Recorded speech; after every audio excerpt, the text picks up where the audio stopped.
नमस्कार, गुढीपाडव्याच्या हार्दिक शुभेच्छा। मी आज तुम्हाला गुढीपाडवा स्पेशल थाळी करून दाखवणार आहे। गुढीपाडवा म्हणजे 3.5 मुहूर्तापैकी एक मुहूर्त। आपली मराठी महिन्याची सुरुवात ही गुढीपाडव्यापासूनच होते। चला तर मग मी ही स्पेशल थाळी बनवायला घेते। सर्वप्रथम पीठ मळून अशा टम्म फुगलेल्या पुऱ्या बनवून घेतल्या।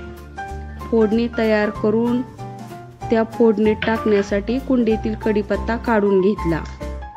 फोडणीत उकडलेला बटाटा व मोड आलेली मटकी घालून अशी सुकी उसळ बनवून घेतली। नंतर कुकरमध्ये जिरा राईस करून घेतला।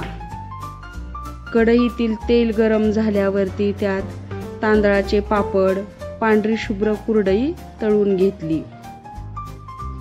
त्याच तेलात बटाटा भजी कुरकुरीत तळून घेतली। तोपर्यंत छोलेची रस्सा भाजी तयार झाली।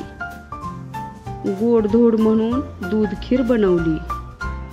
अशी पूर्ण तयारी झाल्यावरती ताटात एक एक पदार्थ वाढायला घेतले।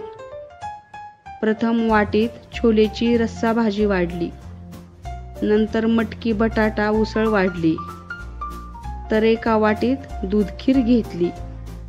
उसळी शेजारी जिऱ्या भाताची रास वाढली। भाताच्या शेजारी टम्म फुगलेली पुरी ठेवली। तळून पांढरी झालेली कुरडई पापड शेजारी बसवली।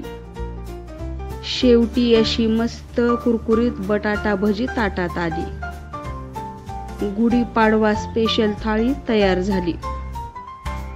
तुम्हाला हा व्हिडिओ कसा वाटला ते कमेंटमध्ये नक्की कळवा। लाईक आणि सबस्क्राईब करायला विसरू नका।